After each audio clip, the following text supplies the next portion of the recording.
कहते हैं कि एक पिता अपनी बेटी के सर से सारे विघ्न बाधाओं को, दुख तकलीफ को चुटकियों में हटा देता है। लेकिन क्या हो जब एक पिता ही अपनी बेटी के साथ अपनी हैवानियत की सभी सीमाओं को पार करके क्रूरता करे, उसके साथ हैवानियत करे। दोस्तों, ये कोई कल्पना नहीं बल्कि एक सच्ची घटना है जहां पे कई जाने गई, कई जिंदगियां पूरी तरह से तबाह हो गई। जब आप इस कहानी को जानोगे तो आप यकीन नहीं करोगे, आपके पैरों तले पूरी तरह से जमीन खिसक जाएगी। नमस्कार दोस्तों, मेरा नाम है राहुल गुप्ता और आप देखना शुरू कर चुके हैं स्टोरी बाय गुप्ता जी।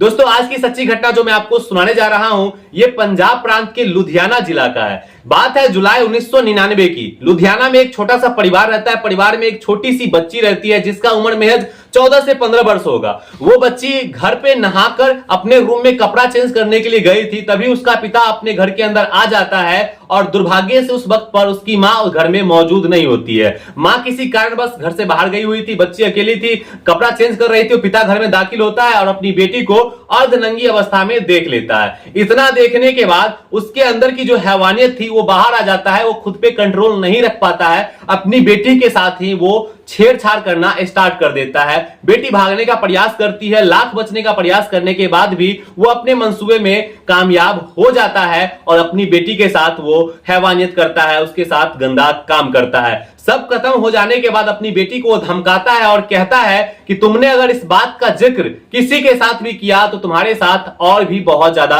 गलत हो जाएगा। लेकिन ये बच्ची पहले तो डरती है, लेकिन बाद में अपने साहस का परिचय देते हुए अपनी मां को अपनी सारी आपबीती बता देती है। इसकी मां जो होती है वो डर जाती है, वो भी सोच में पड़ जाती है कि हमारे घर का जो मुखिया है उसने ही इस प्रकार की क्रूरता किया है, एक पिता ने ही अपनी बेटी के साथ इस प्रकार का क्रूरता किया है। जब ये बात बाहर जाएगी तो हमारी घर की बदनामी होगी और लोग हम पर थूकेंगे। लेकिन इसकी मां ने यह भी सोचा कि अगर हमने आज कोई एक्शन नहीं लिया तो आने वाले वक्त में हमारी बेटी के साथ ये वारदात दिन प्रतिदिन बढ़ता ही चला जाएगा। ये सब सोचने के बाद उसकी मां जो होती है साहस का परिचय देती है और अपनी बेटी को लेकर नजदीक के थाने में चली जाती है और वहां पर जाकर एफआईआर दर्ज करवा देती है। एफआईआर जब दर्ज करवाती है तो पुलिस इस मामले को गंभीरता से लेती है, क्योंकि मामला वाकई में काफी गंभीर था और संवेदनशील भी था।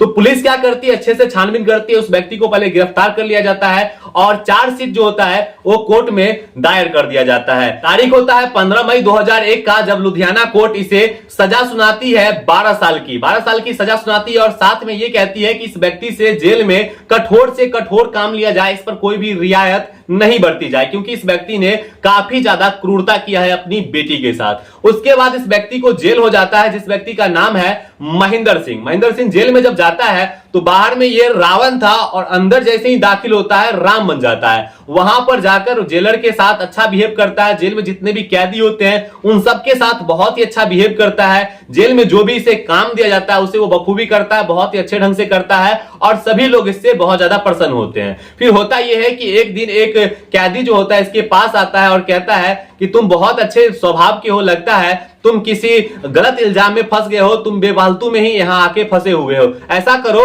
तुम पैरोल पे बाहर चले जाओ। महेंद्र सिंह पैरोल के लिए अपील करता है और इसका अपील जो है वो स्वीकार कर लिया जाता है और महज 4 साल के बाद, यानी कि 2001 में इसे सजा सुनाई गई थी और 2005 में ये पैरोल पे बाहर आता है और बाहर आने के बाद एक रूम किराए पर लेकर वहां रहना स्टार्ट कर देता है। जैसे ही जेल से बाहर आया था तो अपनी बेटी और अपनी पत्नी को एक संदेश भिजवाया था कि हमारे द्वारा अर्जित जितनी भी सामग्रियां है उसे कोई भी इस्तेमाल ना करे, उस पर हमारा एकाधिकार होगा, कोई भी उसे बिल्कुल भी टच ना करे। ये सब सुनने के बाद उसकी पत्नी और बेटी बहुत ज्यादा डर जाती है और नजदीक के थाने में फिर से जाकर वो बताती है एसएचओ को कि हमारे साथ इस प्रकार का वाकया किया जा रहा है, मुझे काफी डर लग रहा है कहीं हमारे साथ वो कोई क्रूरता ना कर दे। तो पुलिस भी इस बात को ज्यादा गंभीरता से नहीं लेती है। वो समझती है कि महेंद्र सिंह जेल के अंदर बहुत अच्छा बिहेव किया है तो बाहर भी अच्छा ही होगा। इस वजह से उसकी पत्नी और बेटी को वापस से घर भेज देती है, आश्वासन देती है कि महेंद्र सिंह अब ऐसा कुछ नहीं करेगा। बेटी और वो पत्नी जो थी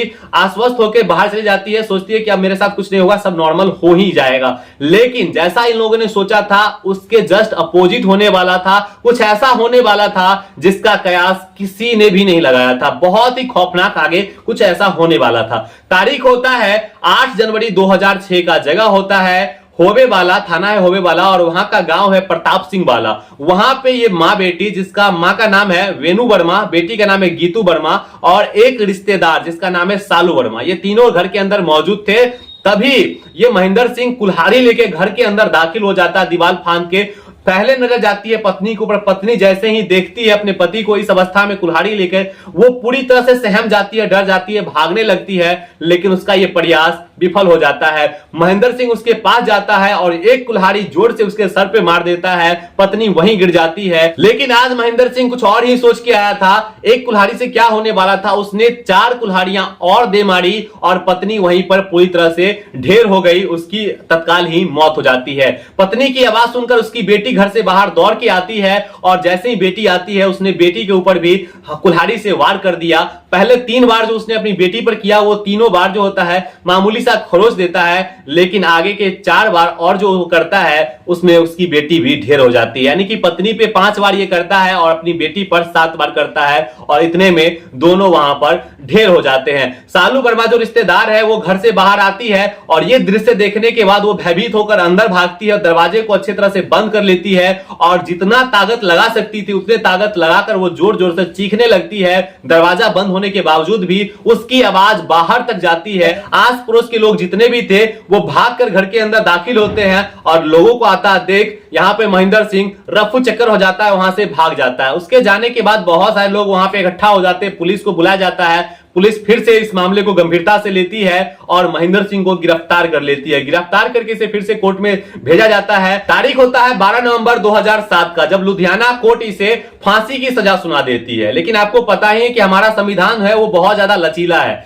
यह व्यक्ति करता क्या है, कोर्ट में अपील दायर करता है अपने सजा को कम करने के लिए और हाई कोर्ट इसकी अपील को स्वीकार कर लेती है और स्वीकार करने के बाद इसकी सजा जो थी मौत की उसे आजीवन कारावास में तब्दील कर देती है। और जज साहब सख्त आदेश देते हैं कि इसकी मौत जब तक नहीं हो जाती तब तक इसे जेल के अंदर ही रखा जाता है। कई केस में होता है कि आजीवन कारावास दे दिया जाता है लेकिन 10-12 साल में इसे छोड़ दिया जाता है, लेकिन जज साहब ने सख्त इसमें आदेश टिप्पणी किया कि इसे मौत तक जेल के अंदर ही रखना है। दोस्तों इस घटनाक्रम को सुनाने का हमारा उद्देश्य आपकी भावनाओं को आहत करना या फिर आपको परेशान करना, भयभीत करना बिल्कुल भी नहीं था, बल्कि आपको सावधान और सचेत करना था। दोस्तों अगर हम अपने अंदर की हैवानियत को कंट्रोल कर ले तो हमारी जीवन जो है वो सुखद और मंगलमय हो सकती है। जरा सोच के देखिए, वो पिता अगर एक क्षण के लिए खुद पे कंट्रोल कर लेता तो आज उसकी सुखद जीवन होती, उसकी पत्नी होती, उसकी बेटी होती और वो आज जेल में कष्ट की जिंदगी नहीं जी रहा होता। दोस्तों उम्मीद करूंगा कि ये कहानी आप अपने दोस्तों के साथ शेयर जरूर करेंगे, उन्हें भी सावधान और सचेत करेंगे। वीडियो पसंद आई हो तो वीडियो को लाइक करके अपने दोस्तों के साथ जरूर शेयर कीजिएगा। मैं मिलता हूं आपसे बहुत जल्द नए वीडियो में फिर किसी नए सच्चे और अच्छे घटना के साथ। तब तक के लिए वंदे मातरम, जय हिंद।